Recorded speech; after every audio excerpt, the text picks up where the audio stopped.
এক বাদশাহ, তার অভ্যাস ছিল কবিতা শোনা, নতুন নতুন কবিতা শুনে পুলকিত হতেন। এখন নতুন কবিতা আর কত শোনানো যায়, এখন কবিতা আর মানুষ নতুন করে আর বানাচ্ছে না। ফলে রাজা তার মন্ত্রীদেরকে ডেকে বলল যে বাজারে শোহরাত করে দাও, যে ব্যক্তি নতুন কবিতা রাজাকে শোনাতে পারবে তাকে 10 সহস্র মুদ্রা পুরস্কার দেওয়া হবে। মন্ত্রীরা বলল এটা তো সর্বনাশ হবে, এই নতুন কবিতা লোকেরা বানায় আনবে আর আপনি 10 সহস্র করে মুদ্রা দিয়ে দিয়ে রাজভান্ডার তো শেষ হয়ে যাবে।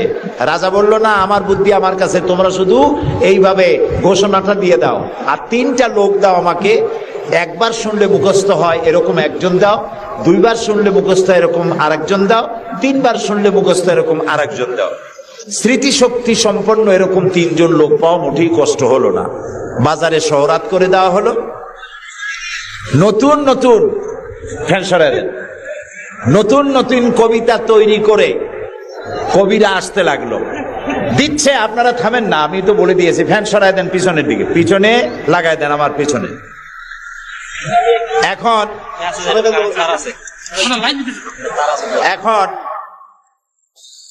কবিরা কবিতা রচনা করে নিয়ে আসছে, নতুন কবিতা শুনতেছে রাজা। কবিতা শুনে শখ মিটাইয়া রাজা বলছে এটা কি একটা নতুন কবিতা হলো কবি, এটা তো আমি জানি।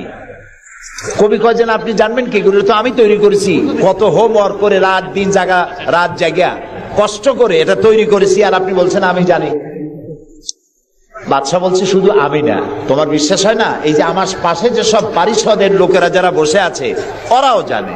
কবি চ্যালেঞ্জ করলো অসম্ভব, আমি সারা রাত জেগে জেগে কষ্ট করে রুদ্ধদ্বার কক্ষে বসে বসে কবিতা রচনা করেছি, কারো জানার কথা না। তোমার বিশ্বাস হয় না? ওই যে একবার শুনলে যার মুখস্থ হয় তার বললো তুমি শোনাও তো, সে দাঁড়ায় শোনাই দিল। 2বার শুনলে যার মুখস্থ হয় তার তো 2বার শোনা হয়ে গেছে, বললো তুমি শোনাও, সেও শোনাই দিল। 3বার শুনলে যার মুখস্থ হয় তার তো 3বার শোনা হয়েছে, বললো তুমি শোনাও তো, সেও শোনাই দিল। কবি বেচারা বেকুব হয়ে হেঁটে গেল। এরকম কবিদের কাছ থেকে নতুন নতুন কবিতা শুনে শখ মেটাতে মেটাতে এক চালাক কবি অবস্থাটা বুঝে ফেলেছে। সে বুঝে এক কবিতা তৈরি করে এনেছে, এনে বলছে জাহাপানা আমি এক কবিতা এনেছি। বললো না যে নতুন কবিতা এনেছে, কবিতা এনেছে। বাদশা বলল শোনা। কবি কবিতা শোনালেন। তার কবিতার অর্থ ছিল এরকম যে হে রাজা, আপনার পিতা আর আমার পিতার সাথে ছিল গভীর বন্ধুত্ব। এই বন্ধুত্বের সূত্র ধরে আপনার পিতা আমার পিতার কাছ থেকে 10 সহস্র রৌপ্য মুদ্রা ধার করেছিলেন। চুক্তিপত্রে লেখা ছিল আপনার পিতা আর আমার পিতা মরে যাওয়ার পর আপনি আপনার পিতার উত্তরাধিকার সূত্রে আমার পিতার কাছে দেনা হিসাবে 10 সহস্র রৌপ্য মুদ্রা আমাকে পরিশোধ করবেন। বাদশা শুনিয়া চিন্তা করলো সর্বনাশ, আমি যদি বলি যেটা আমি জানি আর সাথের লোকেরাও জানে তাহলে তো সাক্ষী প্রমাণ হয়ে গেল, তাহলে তো 10 সহস্র মুদ্রা না রৌপ্য মুদ্রা দেওয়া লাগবে, কি সাংঘাতিক কথা। রাজা তখন বলল কবি এতদিনে নতুন একটা কবিতা তুমি আবার শোনালে, যা আমিও জানি না আবার লোকেরাও জানে না। আমি এই গল্পটি আপনাদেরকে শোনালাম এজন্য যে সেই যুগের লোকেরা যতটা পাগল, আহাম্মক, বেকুব আমরা মনে করি, এরকম বেকুব ছিল না, আহাম্মক ছিল না। তাদের শৌর্য ছিল, তারা স্বাধীন চেতা ছিল, বীরত্বগাথা ছিল তাদের। তারা কারোর অধীনতা স্বীকার করতো না, বুদ্ধি ছিল, প্রজ্ঞা ছিল, মেধা ছিল, সব ছিল। শুধু একটি জিনিসের অভাবে তারা চুরি করত, ডাকাতি করত, জেনা করত, ব্যভিচার করত, হত্যা করত, এগুলিকে কোনো অপরাধ মনে করত না। সেই জিনিসটির নাম ছিল বহির্জ্ঞান। সেই জিনিসটির নাম ছিল কি? আল্লাহ রাব্বুল আলামিন সেই যুগে এই মানুষগুলির পরিবর্তনের জন্য, গোটা বিশ্বে শান্তি আনার জন্য, পৃথিবী যখন ধ্বংসের দ্বার প্রান্তে দাঁড়িয়েছে, রহমত ছাড়া পৃথিবীকে আর রক্ষা করা যাবে না, তখন আল্লাহ তাআলা রাসূলকে রহমত হিসাবে পাঠালেন। আল্লাহ তাআলা বলছেন ওয়ামা আরসালনাকা ইল্লা রাহমাতাল লিল আলামিন। নবী হে, আমি আপনাকে আমার গোটা বিশ্বের জন্য, গোটা সৃষ্টি জগতের জন্য আমি আপনাকে আমার করুণার মূর্ত প্রতীক করে পাঠালাম। সৃষ্টি জগতের জন্য আপনি আমার রহমত। সুবহানাল্লাহ। বর্তমান যে মাসটা চলছে, এই মাসটির নাম আরবি মাস মাহে রবিউল আউয়াল। এই মাসেই আল্লাহ তাআলা পাঠিয়েছিলেন বিশ্বনবী মুহাম্মদ রাসূলুল্লাহ সাল্লাল্লাহু আলাইহি ওয়াসাল্লামকে পৃথিবীর মানবতার কল্যাণের জন্য। তাকে এই পৃথিবীতে আল্লাহ তাআলা পাঠিয়েছিলেন। আল্লাহ তাআলা কোরআনে কারীমের মধ্যে বলছেন, সূরা আন-নাহল, আল্লাহ তাআলা বলছেন, وعلى الله قصد السبيل ومنها جائر ولو شاء لهداكم أجمعين وعلى الله قصد السبيل। আর সোজা রাস্তা বলে দেওয়ার দায়িত্ব আমি আল্লাহর। সুবহানাল্লাহ বলেন। সোজা রাস্তা বলে দেওয়ার দায়িত্ব কার? আল্লাহ তাআলা বলছেন সোজা রাস্তা বলে দেওয়ার দায়িত্ব আমার, যেখানে রয়েছে অসংখ্য বাঁকা পথ। আর আমি যদি ইচ্ছে করতাম তাহলে গোটা বিশ্বের সমগ্র মানব মণ্ডলীকে আমি হেদায়েত করে দিতাম। এখানে প্রশ্ন ওঠে, তাহলে তিনি হেদায়েত করলেন না কেন?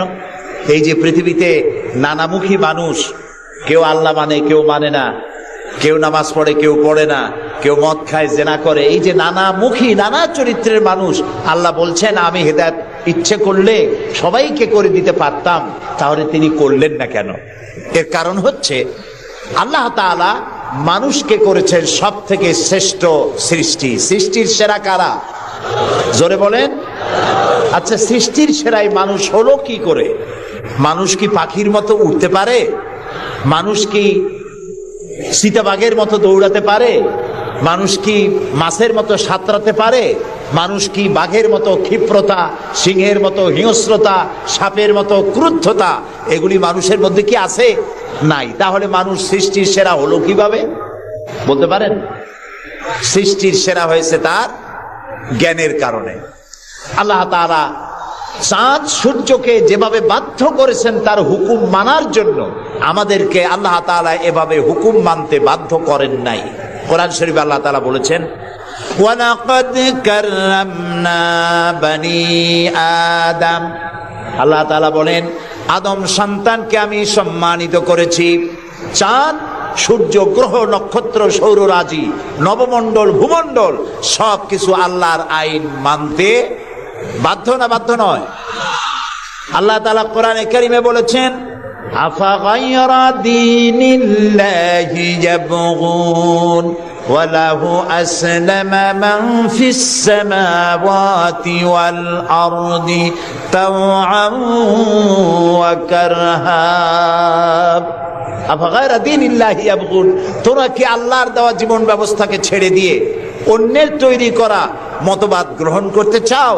ওয়ালাহু আসলামা মান ফিস সামাওয়াতি, অথচ আকাশে যা আছে, জমিনে যা আছে সব কিছু তার আনুগত্যের মস্তককে আমার সামনে নত করে দিয়েছে। সুবহানাল্লাহ। চাঁদ এবং সূর্য, সূর্যের কোনো ক্ষমতা নাই। রাত এখন বাংলাদেশে 8:40, রাত। সূর্যের কোনো ক্ষমতা নাই এখন বাংলাদেশে সে উদিত হয়। রাতের অধিকারকে সূর্য ক্ষুণ্ণ করতে পারে না, সূর্যের অধিকারকে চন্দ্র ক্ষুণ্ণ করতে পারে না।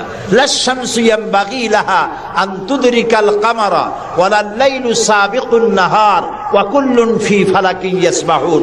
আকাশে জমিনে যা কিছু আছে সব আল্লাহর হুকুম মেনে চলছে, কেউ কাউকে অতিক্রম করতে পারে না।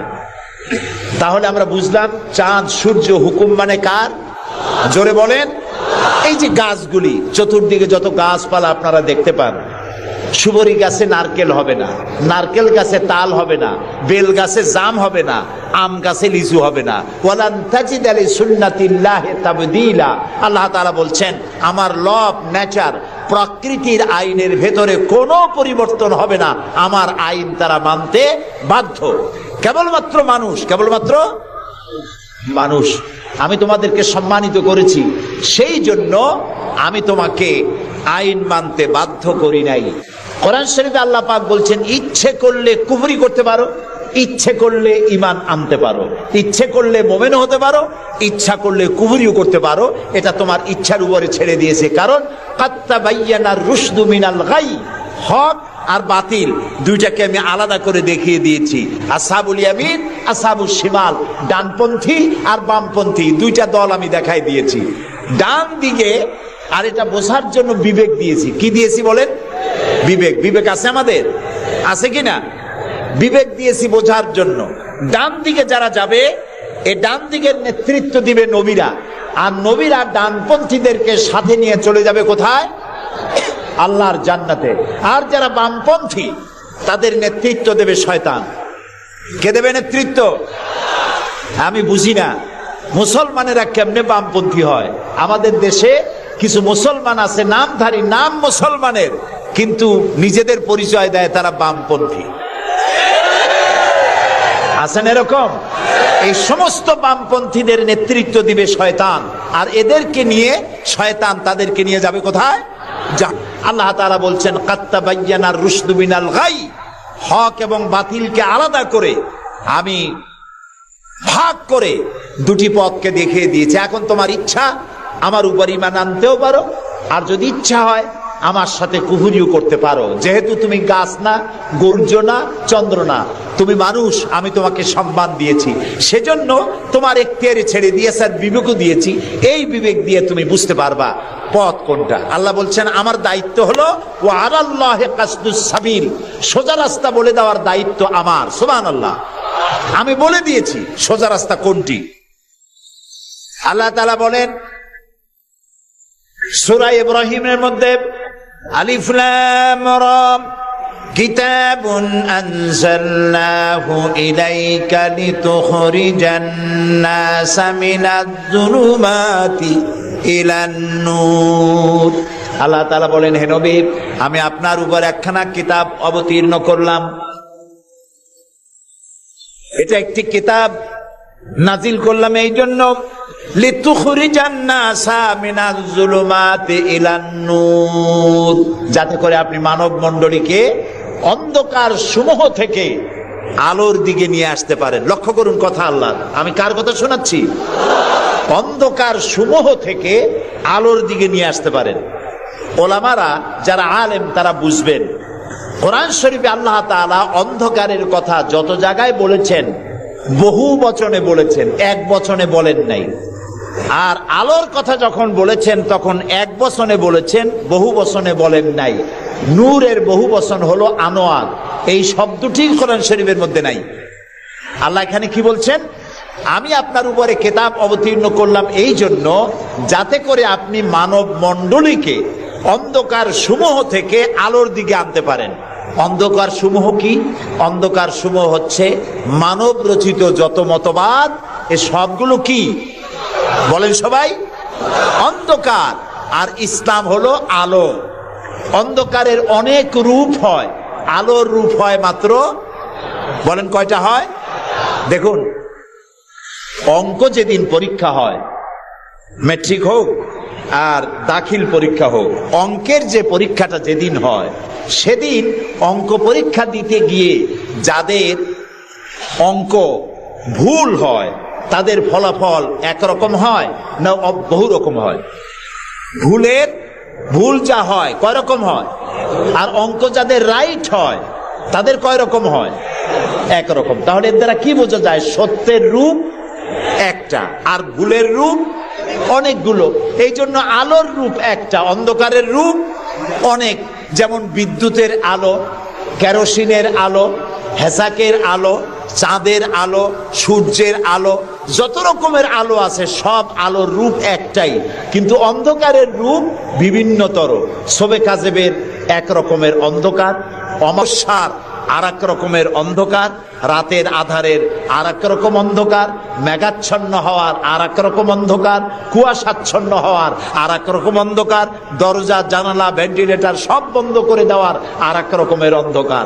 অন্ধকারের রূপ অনেক আর আলোর রূপ একটা। আল্লাহ বলছেন কোরআন এই জন্য নাজিল করেছি লিতুখরিজান নাসা মিনাজ যুলুমাতি ইলান নূর, মানুষের তৈরি করা যত মতবাদ সব অন্ধকার। আর ইসলাম হচ্ছে আলো। আল ইসলাম নূর, ইসলাম হচ্ছে আলো। আলোর রূপ একটা। আলোর রূপ কয়টা? আল্লাহ তাআলা বলছেন ও আলাল্লাহি কাসদুস সাবিল, আমি সোজা রাস্তা বলে দেব, যেখানে আছে অসংখ্য বাঁকা পথ, সেই সোজা রাস্তার নাম কি বলতে পারবেন? মাশাআল্লাহ, আপনারা সবাই বলতে পেরেছেন। সেই ইসলাম, সেই পথের নাম ইসলাম। এই ইসলামের পথ প্রদর্শক ছিলেন আল্লাহর নবীরা। দুনিয়ায় যত নবী আল্লাহ পাঠিয়েছেন সমস্ত নবীরা হচ্ছেন ইসলামের পথ প্রদর্শক। কিন্তু বইপত্রে অনেক সময় একটা কথা ভুল লেখে। তারা লেখে মুহাম্মদ সাল্লাল্লাহু আলাইহি ওয়াসাল্লাম ইসলাম ধর্মের প্রবর্তক। এটি একটি ভুল কথা। প্রবর্তক অর্থাৎ যিনি শুরু করেন, যিনি যে জিনিসটা চালু করেন, তিনি ওইটার প্রবর্তক হন। ইসলামের প্রবর্তক হচ্ছেন আল্লাহ তাআলা, আর সমস্ত নবীরা হচ্ছেন প্রচারক, আর সর্বশ্রেষ্ঠ প্রচারক হচ্ছেন মুহাম্মাদুর রাসূলুল্লাহ সাল্লাল্লাহু আলাইহি ওয়াসাল্লাম। আল্লাহ রাব্বুল আলামিন তাকে পৃথিবীতে পাঠালেন ইসলাম প্রচার, প্রসার, প্রতিষ্ঠা এই কাজের জন্য। আল্লাহ তাআলা তাকে পাঠালেন এবং তাকে সর্বাধিক মর্যাদা দিলেন। এত বড় মর্যাদা আল্লাহ তাআলা পৃথিবীতে আর কারো দেন নাই। সুবহানাল্লাহ। কোরআনে কারীমের মধ্যে আমরা দেখতে পাই আল্লাহ রাব্বুল আলামিন যখনই কোন নবীকে ডাকার দরকার বোধ করেছেন, তিনি নাম ধরে ধরে রেখেছেন। তিনি বলেছেন ইয়া আদম, ইয়া জাকারিয়া, ইয়া ইব্রাহিম, ইয়া ঈসা, ইয়া মূসা। গোটা কোরআন শরীফ তন্ন তন্ন করে যদি তালাশ করা যায়, কোরআন শরীফের ভিতরে কোথাও ইয়া মুহাম্মদ এই শব্দটি, এই বাক্যটি কোথাও পাওয়া যাবে না। আল্লাহ তাআলা তার রাসূলকে মুহাম্মদ সাল্লাল্লাহু আলাইহি সাল্লামকে কোরআনে কারীমে কোথাও নাম ধরে ডাকেন নাই। কেন ডাকেন নাই? তাকে মর্যাদা দিয়েছেন। সুবহানাল্লাহ। আল্লাহ রাব্বুল আলামিন নিজে তো নাম ধরে ডাকেনি নাই, বরং কোরআনে কারীমে আল্লাহ রাব্বুল আলামিন বলেছেন ও পৃথিবীর মানুষেরা, আমার নবীকে তোমরাও যেন পরস্পরকে যেভাবে নাম ধরে ডাকাডাকি করো, আমার নবীকে তোমরা সেভাবে নাম ধরে ডাকবে না। আল্লাহ নিষেধ করে দিয়েছেন। কোরআনে কারীমের মধ্যে আল্লাহ তাআলা তাকে নাম ধরে ডাকেন নাই এবং তার মর্যাদা সমস্ত নবীদের চাইতে বেশি দিয়েছেন। পৃথিবীতে যত নবী এলেন সমস্ত নবীরা এসেছেন যার যার এলাকার উপরে ভিত্তি করে, ভাষার উপরে ভিত্তি করে, গোত্রের উপরে ভিত্তি করে। মুহাম্মদ সাল্লাল্লাহু আলাইহি সাল্লাম শুধু আরবি ভাষাভাষীদের নবী ছিলেন না, শুধুমাত্র মক্কার এবং মদিনার নবী ছিলেন না, তিনি বিশ্ব নবী। বলুন তো কি নবী? আল্লাহ রাব্বুল আলামিন কোরআনে কারীমের মধ্যে বলেছেন কুল ইয়া আইয়ুহান নাসু ইন্নী রাসূলুল্লাহি ইলাইকুম জামিআ। আল্লাহ তাআলা বলেন হে নবী আপনি বলুন, ও পৃথিবীর মানব মণ্ডলী, আমি আল্লাহর পক্ষ থেকে তোমাদের সকলের জন্য আমি রাসূল হয়ে এসেছি। কিয়ামত পর্যন্ত এই পৃথিবীতে যত মানুষ আসবে সমস্ত মানুষের জন্য। রাসূল বলেছেন শুধু মানুষের জেন নয়, আল্লাহর সমস্ত সৃষ্টি জগতের জন্য আল্লাহ তাআলা আমাকে রাসূল করে পাঠিয়েছেন। সুবহানাল্লাহ। নবী করিম সাল্লাল্লাহু আলাইহি সাল্লাম পৃথিবীতে এলেন এবং আল্লাহ তাআলা তাকে এই সম্মান দিয়ে, মর্যাদা দিয়ে পৃথিবীতে কেন পাঠালেন? সূরা ফাতহার মধ্যে আল্লাহ তাআলা বলছেন هو الذي أرسل رسوله بالهدى ودين الحق ليظهره على الدين كله وكفى بالله شهيدا। আল্লাহ তাআলা বলেন যে তিনি আল্লাহ, যিনি তার রাসূলকে দ্বীনে হক আর সত্যের বিধান সহকারে পৃথিবীতে পাঠিয়েছেন। কেন? লিইউযহিরাহু আলা দ্বীনি কুল্লি, যাতে করে তিনি মানুষের তৈরি করা সকল মতবাদের উপরে ইসলামকে বিজয়ী করে দিতে পারেন। এই জন্য আল্লাহ তাআলা রাসূলকে এই পৃথিবীতে পাঠিয়েছেন। সুবহানাল্লাহি ওয়া বিহামদিহি। রাসূলুল্লাহ পৃথিবীতে আসলেন এবং তিনি চরিত্র দিয়ে, যুদ্ধ করে নয়, ইসলাম প্রচার করেছেন কি দিয়ে বলেন?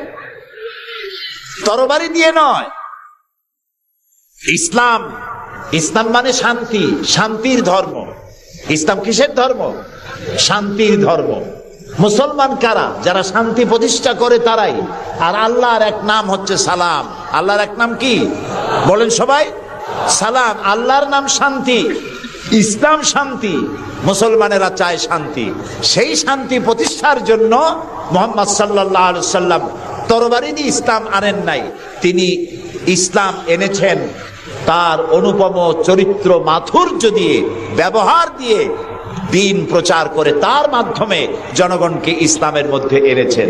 কথা উঠতে পারে তাহলে যুদ্ধগুলো হলো কেন? বদর, ওহদ, হুনাইন, তাবুক, এগুলো ইয়ারমুক, কেন এই যুদ্ধগুলো হলো? এসব যুদ্ধ ছিল ডিফেন্সিভ। পৃথিবীর কোন ঐতিহাসিক কোন ব্যক্তি বলতে পারবে না যে মুহাম্মদ সাল্লাল্লাহু আলাইহি সাল্লাম সর্বপ্রথম আক্রমণকারী হয়েছেন কোন যুদ্ধে। বলতে পারবে কেউ? বলতে পারবে? তিনি তা করেননি।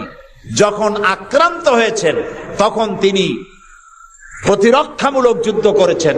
আক্রমণাত্মক যুদ্ধ রাসূলুল্লাহ তার জীবনেও করেন নাই। সুবহানাল্লাহ।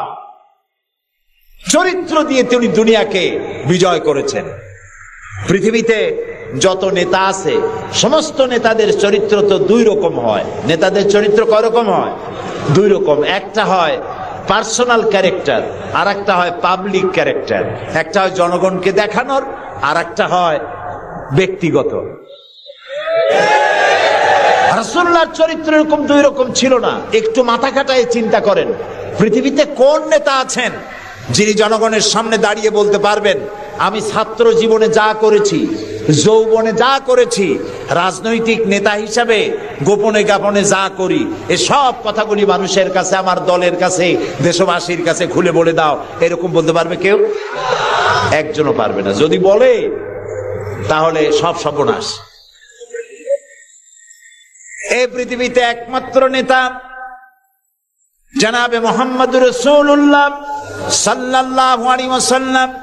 তিনি বলেছেন, ও আমার সাহাবীরা, ও আমার স্ত্রীরা, দিনের আলোতে আর রাতের আধারে আমার ভিতরে তোমরা যে আচরণ আমার দেখতে পাও, আমার ওঠা বসা, আমার চলাফেরা, আমার আচার আচরণ, যা কিছু আমার ভিতরে দেখতে পাও সবগুলি খুলে খুলে মানুষের সামনে বলে দাও।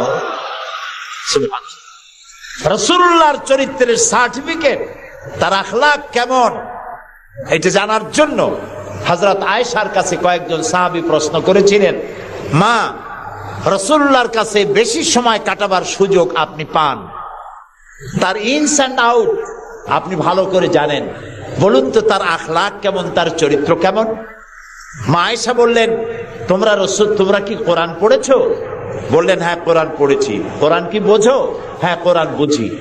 হযরত আয়েশা বলেন, কোরআন যদি পড়ে থাকো, কোরআন যদি বুঝে থাকো, রাসূলের চরিত্র আমার কাছে জানার কোনো দরকার নাই। যেটা কোরআন তোমরা পড়েছো, কোরআনের বাস্তব নমুনা যদি দেখতে চাও, আল্লাহর নবীর দিকে তাকায়া দেখো। তার চরিত্র হলো কোরআন। রাসূলুল্লাহর চরিত্র কি? কোরআন। রাসূলুল্লাহর নবুয়তের 23 বছরের জীবনে যা আছে 30 পারা কোরআনে তাই আছে। 30 পারা কোরআনে যা আছে রাসূলুল্লাহর 23 বছরের নবুয়তের জীবনে তাই আছে। বড় করে বলেন সুবহানাল্লাহ। এই ছিল রাসূলের জীবন।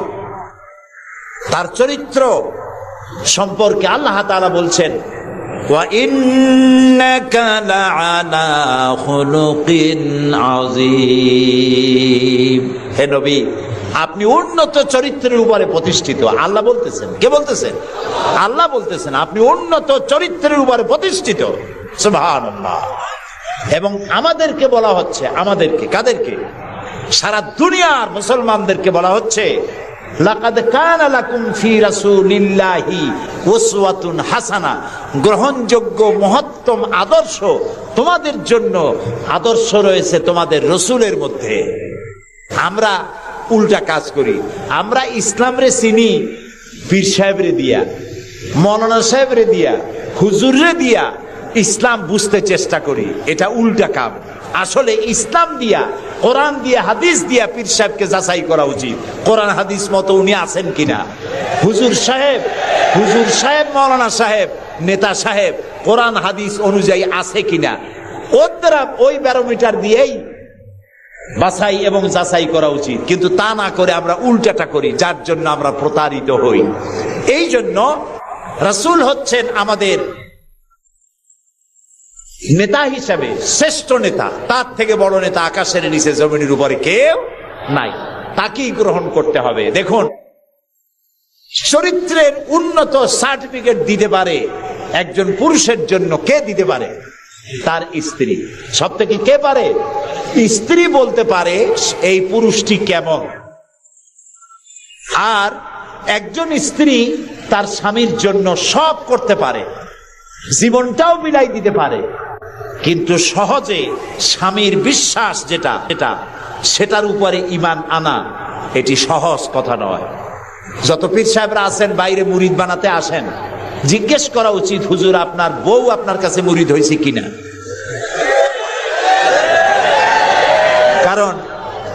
কারণ বউ জানে। বাইরে এসে যতই হুজুর অনেক কিছু নামের আগে মেজবাহুল আরেফিন, সিরাজুস সালিকিন, তারপরে কি কুতুবে রব্বানি, গাউসে সামদানি,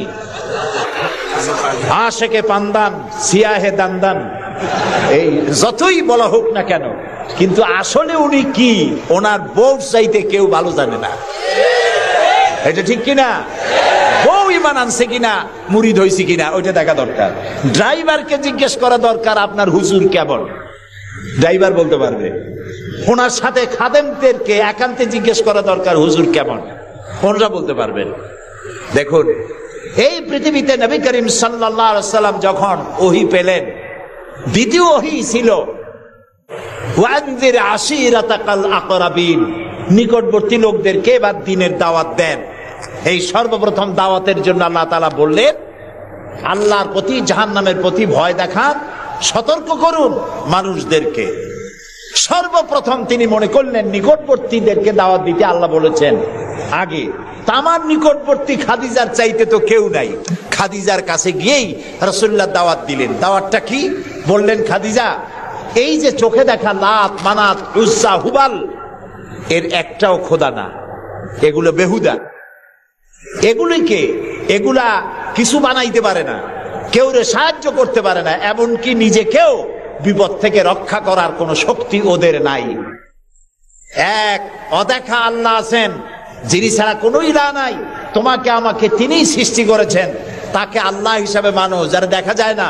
আর আমি সেই আল্লাহর শেষ নবী, আমাকে নবী হিসাবে মানো। কত বড় কঠিন কথা, কত বড় কঠিন কথা। প্রিয় ভাই সব, পর্দার আড়ালের মা বোনেরা লক্ষ্য করুন, হযরত খাদিজাতুল কুবরা রাদিয়াল্লাহু তাআলা আনহা 40 বছরের বয়সের সময় মুহাম্মদ সাল্লাল্লাহু আলাইহি সাল্লামকে বিয়ে করেছিলেন। তখন তার বয়স 25 বছর। আর আজ 40 বছর বয়সে নবীজি নবুয়ত পেয়েছেন। 15টি বছর সময় পেয়েছেন রাসূলকে কাছে থেকে দেখার।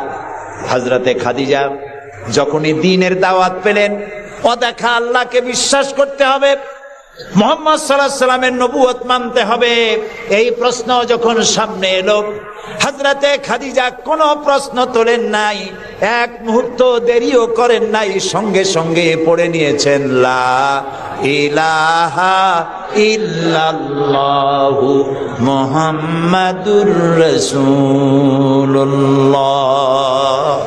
হযরত খাদিজা বললেন আবুল কাসেম। তিনি মুহাম্মদ সাল্লাল্লাহু আলাইহি সাল্লামকে আবুল কাসেম বলে ডাকতেন, হে কাসেমের পিতা, হে কাসেমের পিতা। আমি ঈমান আনলাম আল্লাহর উপরে, যারে কোনোদিন দেখি নাই। আমি ঈমান আনলাম আপনার প্রতি, সেই আল্লাহর আপনি প্রেরিত রাসূল, নবী হিসেবে মেনে নিলাম। কারণ বিগত 15টি বছর আপনার সাথে থেকে আপনার মধ্যে যে আচরণ দেখেছি, এই আচরণ কোন সাধারণ মানুষের হতে পারে না। আপনি অবশ্যই আল্লাহর নবী, আমার কোনো সন্দেহ নাই। রাসূলুল্লাহ যা করেছেন, চারিত্রিক বিপ্লব করেছেন।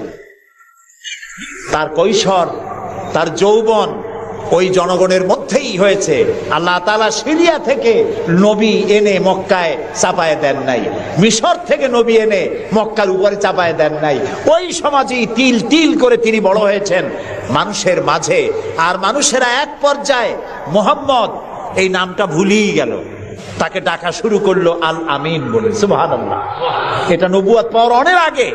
তাকে ডাকতো আল আমিন, বিপদে পড়লে বলতো চলো আল আমিনের কাছে যাই, ঝগড়া হলে বলতো চলো আল আমিনের কাছে যাই, আমানত রাখতে হবে চলো আল আমিনের কাছে যাই। তার নামই লোকেরা ভুলে গেল। এক পর্যায়ে নাম প্রচারিত হলো আল আমিন, মানে কি? বিশ্বাসী। তিনি নিজেকে তিল তিল করে গড়েছেন, আল্লাহ তাআলা গড়ে তুলেছেন তাকে। হযরতে খাদিজা তার প্রতি ঈমান আনলেন। রাসূলুল্লাহ দাওয়াত দিলেন তার বন্ধু, যার সাথে তার বন্ধুত্ব ছিল 20 বছরের, হযরতে সাইয়েদুনা আবু বকর রাদিয়াল্লাহু তাআলা আনহু, 20 বছরের বন্ধু। হযরত আবু বকরের কাছে রাসূলুল্লাহ যখন দাওয়াত দিলেন যে আমি আল্লাহ রাসূল, আমার উপর ঈমান আনো, এক আল্লাহর উপর ঈমান আনো, হযরত আবু বকরও এক মুহূর্ত দেরি করেন নাই, বলেছেন আপনি অবশ্যই আল্লাহর নবী, আমার তো কোনো সন্দেহ নাই এর মধ্যে। সুবহানাল্লাহ। রাসূল পাক সাল্লাল্লাহু আলাইহি সাল্লাম এই মক্কি জিন্দেগিতে মানুষদেরকে তৈরি করলেন আল্লাহর ইচ্ছা মাফিক। তিনি দাওয়াত দিলেন একটি, তিনি বললেন ইয়া আইয়ুহান নাস কুলু লা ইলাহা ইল্লাল্লাহ তুফলিহু, হে মানব সকল পড়ো তোমরা লা ইলাহা ইল্লাল্লাহ। জোরে পড়েন লা ইলাহা ইল্লাল্লাহ, লা ইলাহা ইল্লাল্লাহ। একথা ঘোষণা করে দাও, কোন ইলাহ নাই, কোন আইনদাতা নাই, বিধানদাতা নাই, শাসনকর্তা নাই, কেউ নাই ইল্লাল্লাহ, আল্লাহ ছাড়া। এই দাওয়াত যখন তিনি দিলেন, যেই সমাজের লোকেরা তাকে আলামিন বলতো, সেই লোকেরা ফুলের মালা নিয়ে দৌড়ে আসতো নাকি? তারা পাথর নিয়ে ছুটে এলো, কারণ তারা বুঝতো লা ইলাহা ইল্লাল্লাহর মানে কি। লা ইলাহা ইল্লাল্লাহর মানে শুধু কোন ইলাহ নাই আল্লাহ ছাড়া, মুহাম্মদ সাল্লাল্লাহু আলাইহি ওয়াসাল্লাম আল্লাহর প্রেরিত রাসূল, এই কথাটুকু যদি শুধু হইতো তাহলে মার খাওয়া লাগতো না। রাসূলুল্লাহ মার খান নাই, মুসা আলাইহিস সালাম মার খান নাই, ইব্রাহিম আলাইহিস সালাম খান নাই, এমন কোন নবী নাই। 3 জন নবী ছাড়া, কয়জন নবী ছাড়া? 3 জন নবী ছাড়া মার খান নাই, দেশান্তরিত হন নাই, গালিগালাজ শোনেন নাই, ঠাট্টা বিদ্রুপ শোনেন নাই, এমন কোন নবী নাই। কয়জন নবী বাদে? 3 জন। একজন কে? আদম আলাইহিস সালাম। সে সময় কোনো মানুষই নাই, কাজী তারে বিরক্ত করবে কে? আর ছিলেন নূহ আলাইহিস সালাম। প্রথমে বাধা পাইলেন, পরে যখন বন্যা হয়ে গেল, সব যখন মরে গেল, তখন আর তারে বাধা দেওয়ার মতো কেউ ছিল না। আর একজন ছিলেন হযরত সুলাইমান আলাইহিস সালাম। হযরত সুলাইমানকে আল্লাহ সারা পৃথিবীর রাজত্ব তার হাতের মুঠায় দিয়ে দিয়েছিলেন, সেই জন্য তার বিরোধিতাকারী কেউ ছিল না। এই 3 জন বাদে ইয়া হাসরাতান আলাল ইবাদ, বান্দার উপর আফসোস, এমন একজন নবী রাসূল পাঠাই নাই যার সাথে সমকালীন যুগের লোকেরা ঠাট্টা করে নাই, বিদ্রুপ করে নাই, মারধর করে নাই। সবাই করেছে। কারণটা কি? কারণ কি? কারণ হলো লা ইলাহা ইল্লাল্লাহর মতো বিপ্লবাত্মক রিভলিউশন সৃষ্টিকারী কথা আকাশের নিচে জমিনের উপরে আর নাই। মানে কি? মানে হচ্ছে লা ইলাহা, কোন ইলাহা নাই, কোন আইনদাতা নাই, কোন বিধানদাতা নাই, কোন শাসনকর্তা নাই, কোন হায়াত আর মওতের মালিক কেউ নাই ইল্লাল্লাহ, আল্লাহ ছাড়া। এটি বিপ্লব সৃষ্টিকারী কথা। এই কথা যখন হযরত মুসা আলাইহিস সালাম বলেছিলেন ফেরাউনের সামনে, ফেরাউন তখন বলল মা আলিমতু লাকুম মিন ইলাহিন গায়রি, আমি তো জানি না যে আমি ছাড়া আরো কোন ইলাহ আছে, তুমি এক নতুন দাওয়াত নিয়ে আসছো। আনা রাব্বুকুমুল আলা, আমি তো বড় খোদা, আমি তো বড় ইলাহ। আমি এই গত 6 তারিখে মিশর সফর করেছিলাম, আমার জীবনের প্রথম এই মিশর সফর। উদ্দেশ্য ছিল মুসা আলাইহিস সালামের দেশ দেখা, ফেরাউনের দেশ দেখা। সেখানে ফেরাউনকেও অবশেষে দেখে এলাম। ফেরাউন মরে গেছে, কিন্তু তার দেহটাকে আল্লাহ তাআলা রেখে দিয়েছেন। আল্লাহ তাআলা তারে বলেছিলেন যে জায়গায়, যে দরিয়ায় তাকে ডুবানো হয়েছে, সেই বাহার, সেই সমুদ্র দেখে এসেছি। যেখানে আল্লাহ তাআলা মুসা আলাইহিস সালামের সঙ্গে কথা বলেছেন, সে জায়গাও যাওয়ার তৌফিক আল্লাহ তাআলা দিয়েছেন, সে জায়গাও দেখে আসছে। ফেরাউন, তাকে দেখার জন্য মিউজিয়ামের মধ্যে ঢুকলাম। 40 পাউন্ড মিশরীয় মুদ্রা, 40 পাউন্ড লাগলো। এরপরে ওর লাশ দেখার জন্য আরো 70 পাউন্ড লাগবে। পয়সা খরচ করে এই শয়তানটারে দেখতে গেলাম। কারণ আল্লাহ তাআলা বলেছেন, কুল সিরু ফিল আরদ ফানজুরু কাইফা কানা আকিবাতুল মুকাদ্দিবিন। ঘুরে বেড়াও, আমার পৃথিবী ভ্রমণ করো। আল্লাহ তাআলা বলছেন, আমার পৃথিবী ভ্রমণ করো আর দেখো মহাসত্যের অস্বীকারীদের আমি কি পরিণতি করেছি, দেখে আসো। সুবহানাল্লাহ। আমি গিয়ে দেখলাম মিস্টার ফেরাউন শুয়ে আছে, গ্লাসের বক্সের মধ্যে কাপড় দিয়ে জড়ানো, গর্দানটা এরকম চিকন, এতটা লম্বা গর্দান, মুখের মধ্যে দাঁত একটা আছে, হাতে এবং হাত পা বের করা, তাতে কিছু নখ টক আছে এবং মাথায় কিছু চুলও আছে। কয়েক হাজার বছর আগের লাশ। সে যখন ডুবতেছিল তখন বলতেছিল, আমান্তু না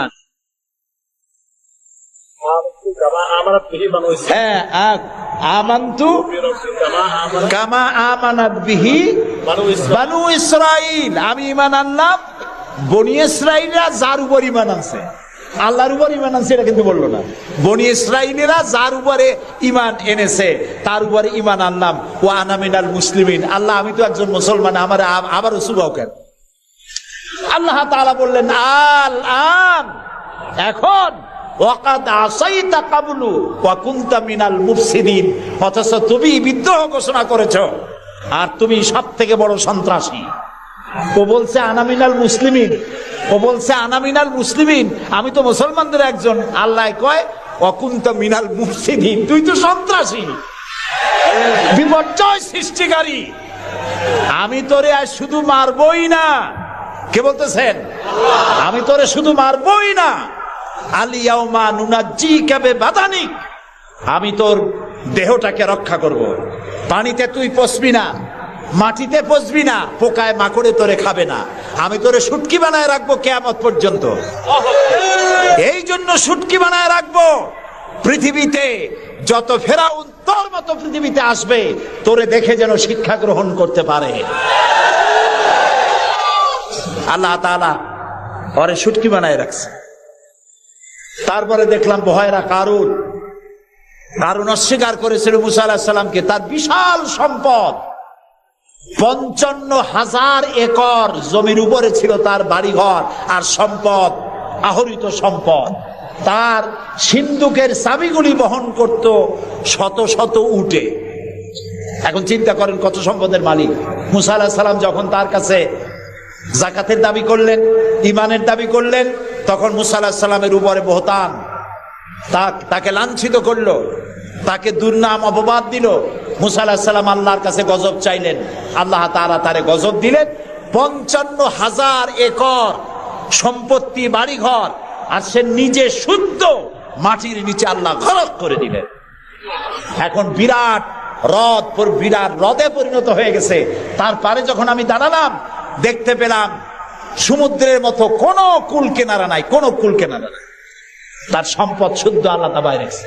আল্লাহ তাআলা বলছেন, পৃথিবী ঘোরো আর দেখো মহাসত্যের অস্বীকারীদেরকে কি ধরনের শাস্তি দিয়েছি, দেখে আসো। সুবহানাল্লাহ। এই ফেরাউনের কাছে যখন মুসা আলাইহিস সালাম বললেন, ঈমান আনো আমার উপরে, আল্লাহর উপর ঈমান আনো, সে কয় মা আলিমতু লাকুম মিন ইলাহিন গায়রি, আমি তো জানি না আমি ছাড়া আরো কোন ইলাহ আছে, আমি তো ইলাহ। তুমি যদি আমাকে ছাড়া কাউকে ইলাহ মানো, লাআজআলান্নাকা মিনাল মাসজুনিন, আমি তোমাকে কারারুদ্ধ করে রাখবো। মুসা আলাইহিস সালাম কয়, তুই কারে জেলের ভয় দেখাও? আমি তো আল্লাহর পয়গম্বর, আমি তো তোমার জেলের পরোয়া করি না। সুবহানাল্লাহ ওয়া বিহামদিহি। মুসা আলাইহিস সালামকে কে পাঠাইছে ফেরাউনের কাছে? কে পাঠাইছেন? আল্লাহ তাআলা নিজে পাঠাইছেন। আল্লাহ তাআলা বলছেন, হে মুসা, আমি তোমাকে আমার জন্য বানাইছি। সুবহানাল্লাহ। ওয়া নাখতারতুকা ফাসতামি' লিমা ইউহা। এখন শোনো আমি তোমারে কি বলি। ইযহাব ইলা ফিরআউনা ইন্নাহু তাগা। ফেরাউনের কাছে যাও, সে সীমা লঙ্ঘন করেছে, তার কাছে দ্বীনের দাওয়াত দাও। মুসা আলাইহিস সালাম বললেন, আল্লাহ আমি তো কথা বলতে গিয়ে একটু তোতলা ভাব, আমি তো কথা ভালো করে বলতে পারি না। রব্বিশ রাহলি সদরি ওয়া ইয়াসসিরলি আমরি ওয়াহলুল উকদাতাম মিন লিসানি ইয়াফকাহু কাওলি। আল্লাহ তাআলা আমার সিনাটারে খুলে দাও, আমার বক্তব্যকে স্পষ্ট করে দাও, আমি যা বলি তা যেন মানুষ বোঝে সুযোগ করে দাও। হারুন আখিসদুদ বিহি আজরি ওয়া আশরিকহু ফি আমরি, আর আমার ভাই হারুনকে আমার সহযোগী করে দাও। সুবহানাল্লাহ। তিনি আল্লাহর দাওয়াত দিলেন। এই দাওয়াত দিতে গিয়ে হযরত মুসা আক্রান্ত হয়েছেন, ইব্রাহিম আলাইহিস সালাম আক্রান্ত হয়েছেন, নবী করিম সাল্লাল্লাহু আলাইহি ওয়াসাল্লাম আক্রান্ত হয়েছেন। আবু জাহেল, আবু লাহাব, উতবা, শাইবা, মুগীরা সবাই মিলে বলেছে আবু তালেবের কাছে মুহাম্মদ সাল্লাল্লাহু আলাইহি ওয়াসাল্লামকে বলুন যেন লা ইলাহা ইল্লাল্লাহর দাওয়াতটা না দেয়। এই দাওয়াতটা যদি না দেয়, যত বড় সুন্দরী মেয়ে উনি পছন্দ করবেন তার সাথে বিয়ে দিয়ে দেব। টাকা চাই, সোনা চাই, সব দেব। নেতৃত্ব চাই, তাও দেব। আল্লাহর নবীর কাছে এই প্রস্তাব যখন এলো, নবীজি বললেন আমার চাচা আপনি ওদেরকে শোনায় দেন, ওদের পক্ষে যেটা দেওয়া সম্ভব সেটা তো দেওয়া দূরের কথা, যেটা দেওয়া সম্ভব নয় তাও যদি ওরা আমাকে দিতে পারে, আকাশের সূর্যটা এনে যদি আমার ডান হাতে উঠায় দেয় আর আকাশের পূর্ণিমার চাঁদটা যদি আমার বাম হাতে উঠায় দেয়, এর বিনিময়ে আমি মুহাম্মদুর রাসূলুল্লাহ সাল্লাল্লাহু আলাইহি ওয়াসাল্লাম এক মুহূর্তের জন্য তাওহীদের দাওয়াতকে বন্ধ করে দেব না। নবী করিম সাল্লাল্লাহু আলাইহি ওয়াসাল্লাম মক্কি জিন্দেগিতে মানুষের কাছে কালেমার দাওয়াত পৌঁছালেন। আর মূল লক্ষ্য হচ্ছে পৃথিবী কার? বলেন পৃথিবী কার? আইন চলবে কার? আল্লাহর। সেই আইন প্রতিষ্ঠা করার জন্য একা একা করা যাবে না, একটা জনগোষ্ঠী তৈরি করা দরকার, একটা দক্ষ জনশক্তি তৈরি করা দরকার যারা দেশ পরিচালনায় যোগ্য। এরকম লোক রাসূলুল্লাহ মক্কির জীবনে 13 বছরে দক্ষ একটা জনগোষ্ঠী তৈরি করে ফেললেন। সুবহানাল্লাহ। দেখছেন দক্ষ কারে কয়? আবু বকর, ওমর, ওসমান, আলী, খাব্বাব, খুবাইব, আমের, তালহা, জুবাইর, আবু উবাইদা ইবনুল জাররাহ রিদওয়ানুল্লাহ তাআলা আলাইহিম আজমাইন। এই সব লোক তৈরি হয়ে গেল। সুবহানাল্লাহ। এই সব লোক তৈরি হয়ে যাওয়ার পর যে উদ্দেশ্যে রাসূলকে পাঠানো হয়েছিল সেই উদ্দেশ্য এখন কার্যকরী হচ্ছে। আমরা তো উল্টোপাল্টা কাম করি।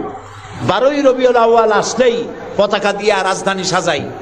12ই রবিউল আউয়াল আসলেই বিরাট একটা মিছিল, কোন একজন লোককে সামনে রাখা তারপর একটা মিছিল শুরু হয়ে গেল। তোমপে লাখো সালাম।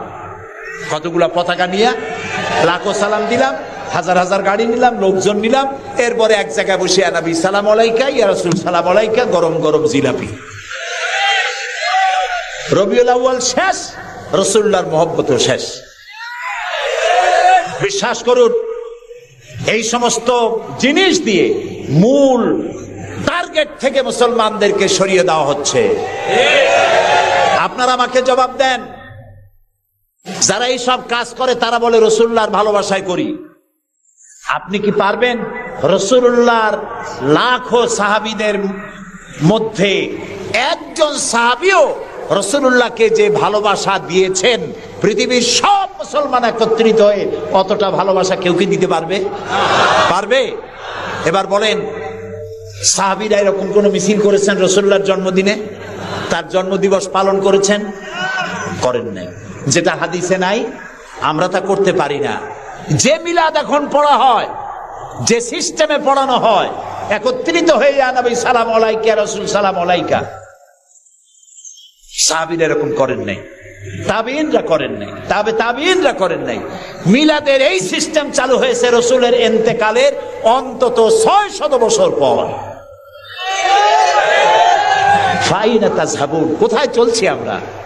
রাসূলের মূল অনুষ্ঠান ছেড়ে দিয়ে, মূল কাজ ছেড়ে দিয়ে ভিন্ন পথে প্রবাহিত হচ্ছি। আমাদেরকে বিভিন্ন শব্দের মার প্যাচে সিরাতুন নবী করব না মিলাদুন নবী করব, মিলাদ পড়বো তো দাঁড়ায় পড়বো না বসে পড়বো, এই সমস্ত চক্করের মধ্যে ফালাই দিয়া টার্গেটে যাওয়ার পথের থেকে আমাদেরকে বাধাগ্রস্ত করা হচ্ছে। প্রিয় ভাই সব, নবী করিম সাল্লাল্লাহু আলাইহি ওয়াসাল্লাম জনশক্তি তৈরি করে ফেললেন, একটা রাষ্ট্র চালাবার মতো লোক তৈরি হয়ে গেল। আপনি যদি এই যে আর্মির ট্রেনিং হয়, শীতকালীন মহড়া হয়, আর্মির ট্রেনিং হয় কেন? এত পয়সা দিয়ে আর্মি টিকায় রাখা হয় কি জন্য? কি জন্য? দেশ রক্ষার জন্য। আমরা তো সবাই দেশপ্রেমিক, আমরা দেশ রক্ষা করতে তো আমরাই পারি। আর্মিদেরকে এত পয়সা খরচ করে করানো হচ্ছে কেন? এই জন্য করানো হচ্ছে, যখন যুদ্ধ বাঁধবে তখন আপনি অস্ত্র চালাইতে পারবেন না, অস্ত্র চালাবার মতো যোগ্যতা সম্পন্ন লোক গভর্নমেন্ট তৈরি করে, প্রতিরক্ষা বাহিনী তৈরি করে, যাতে করে কোন দেশ আমার স্বাধীন ভূমির উপরে আঘাত করতে না পারে। সেই জন্য এখন এটাকে পরিচালনার জন্য ট্রেনিং দেওয়া হয় মুসলমানদেরকে। আল্লাহ তাআলা কোরআনের মাধ্যমে, ইসলামের মাধ্যমে, হাদিসের মাধ্যমে তাদেরকে ট্রেনিং দেওয়া হয়। জমিন আল্লাহর, আইন চলবে আল্লাহ। আইনের ইমপ্লিমেন্টের জন্য, সে আইন প্রয়োগ করার জন্য দক্ষ যোগ্য জনশক্তি প্রয়োজন। রাসূলুল্লাহ নিজের সোহবত দিয়ে ধন্য করেছেন সাহাবায়ে কেরামদেরকে, তাদেরকে তৈরি করতে সক্ষম হয়েছেন। 13 বছর চলে যাওয়ার পর আল্লাহ পাক তাকে হিজরত করার অর্ডার করলেন। এবার রাসূলুল্লাহ মদিনায় চলে আসলেন। মদিনায় এসে ইসলামী রাষ্ট্রের ঘোষণা দিলেন। সুবহানাল্লাহ বলেন। এবার রাসূলুল্লাহ প্রেসিডেন্ট, এবার রাসূলুল্লাহ কি প্রেসিডেন্ট, রাষ্ট্রপতি। আর তার সংবিধান হলো কোরআন। সংবিধান কি? কোরআন। কোরআনের আইন চালু করে দিলেন। তিনি রাষ্ট্রপ্রধান হলেন। সমাজ থেকে চুরি, ডাকাতি, জেনা, ব্যভিচার, হত্যা, ধর্ষণ সব দূরীভূত হয়ে গেল।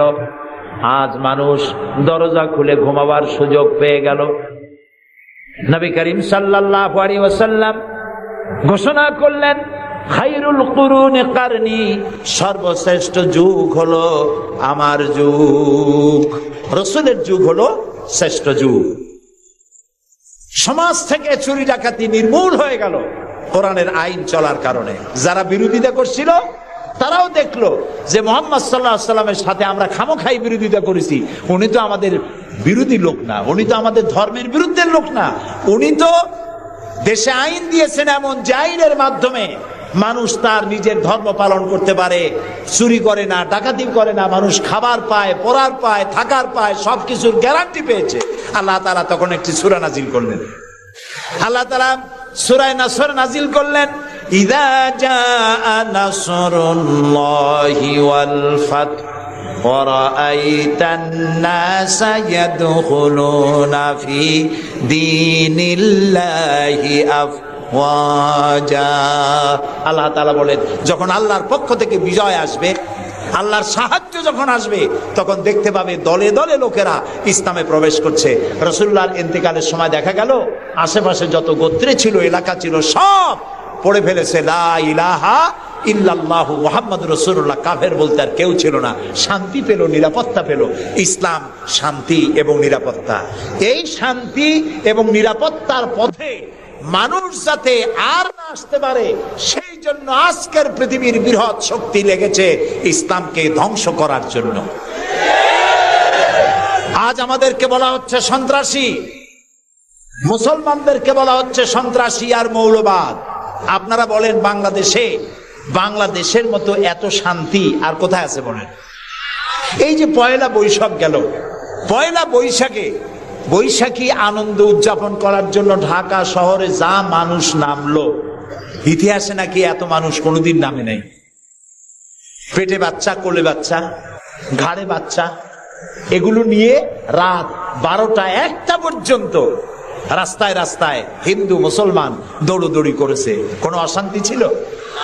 এই প্রথমবারের মতো বাংলাদেশে গত 30 বছরের মধ্যে গত রমজানে রোজার পূজা একসাথে আসলো, ঠিক না?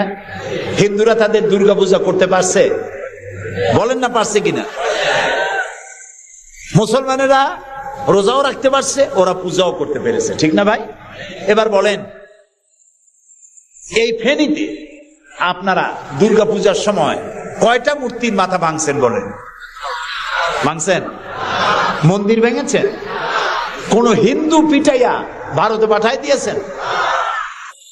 বাংলাদেশে সাম্প্রদায়িক সম্প্রীতি সব থেকে বেশি ভালো, আলহামদুলিল্লাহ। কিন্তু আমাদের দেশের চিহ্নিত একটি মহল দেশে বিদেশে অনবরত বাংলাদেশের বিরুদ্ধে বলে বেড়াচ্ছে এখানে সাম্প্রদায়িক সম্প্রীতি নাই, এখানে নাকি হিন্দুরা নিরাপত্তা বোধ করছে না, এখানে নাকি সন্ত্রাসের জ্বালা মানুষ অস্থির, আর সন্ত্রাস সব নাকি তৈরি হয় মাদ্রাসায়।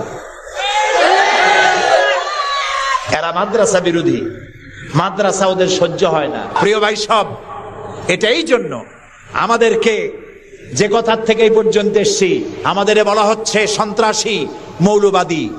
বাংলাদেশে সন্ত্রাসী এটি একটি গল্প। আন্তর্জাতিক সন্ত্রাসের সাথে বাংলাদেশের কোনো সম্পর্ক নাই, আলহামদুলিল্লাহ। আমরা আমেরিকাকে বলতে চাই, অভিশপ্ত ইহুদিরা প্রত্যেক দিন প্যালেস্টাইনি মুসলমানদেরকে হত্যা করছে, এটা কি সন্ত্রাসী তৎপরতা নয়? ইহুদিরা প্রতিদিন তাদের বুলডোজার দিয়ে ফিলিস্তিনের মুসলমানদের বাড়ি ঘর বুলডোজার দিয়ে মাটির সাথে গুড়িয়ে দিচ্ছে, এটা কি সন্ত্রাসী তৎপরতা নয়? সেই অভিশপ্ত ইহুদি জাতির প্রধানমন্ত্রী শ্যারন, তারে বুশ বলছেন তিনি নাকি শান্তির পায়রা। তা আমি বলেছি, শ্যারন যদি হয় শান্তির পায়রা, তাহলে পৃথিবীতে অশান্তির শকুনের নাম কি?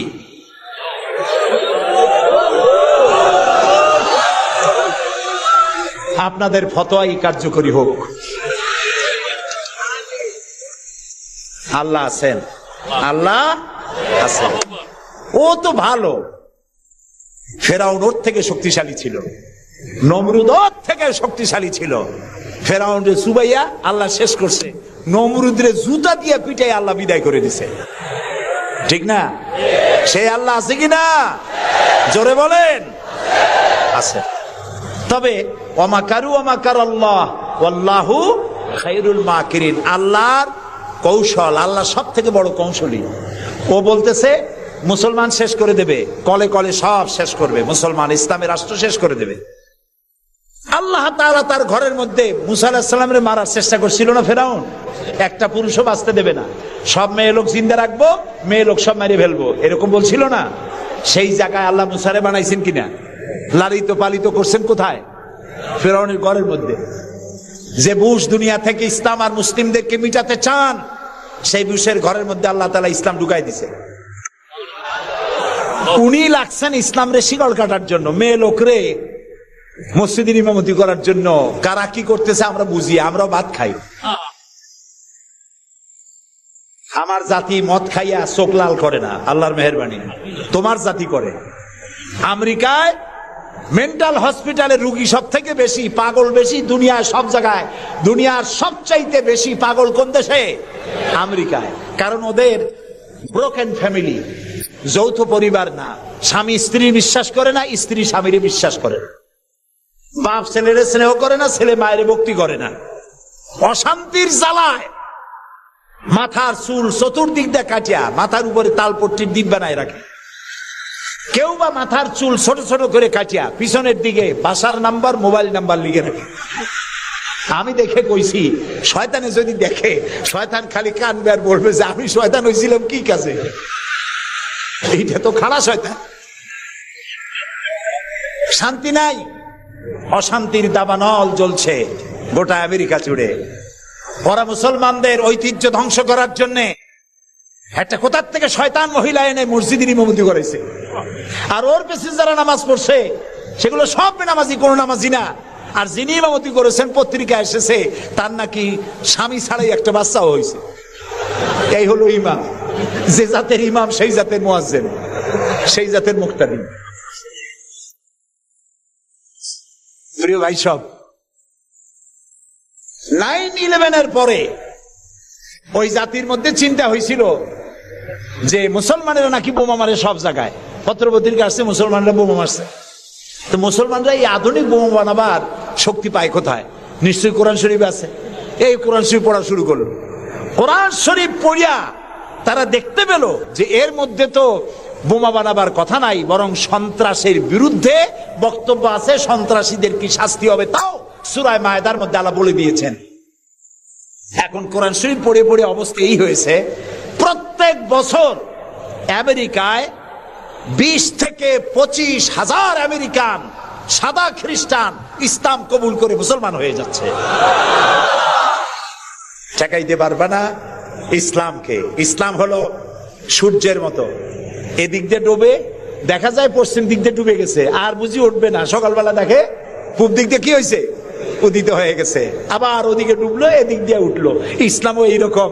মনে হয় ইরাকে ইসলাম শেষ, আফগানে শেষ হয়ে গেল, আল্লাহ তাআলা আবার ফিলিস্তিন দিয়ে উঠায় দেবে, বাংলাদেশ দিয়ে উঠায় দেবে, কাশ্মীর থেকে উঠায় দেবে। ইসলাম রে নিবাইতে পারবা না। ইউরিদুনা লিইউতফিউ নূরাল্লাহি বিআফওয়াহিহিম আল্লাহু মুতিম্মু নূরিহি। মুখের ফু দিয়ে ইসলামকে নিবানো যাবে না। এটা কার? ইসলাম কার? আল্লাহ তাআলা। সেই জন্য আমরা চাই ইসলামকে মানুষকে বুঝায়া, মানুষকে আস্তে আস্তে ইসলামের দিকে নিয়ে আসা। আল্লাহ তাআলা আমাদেরকে সেই তৌফিক দান করুন। আমরা বলি আমিন। সবাই বলি আমিন।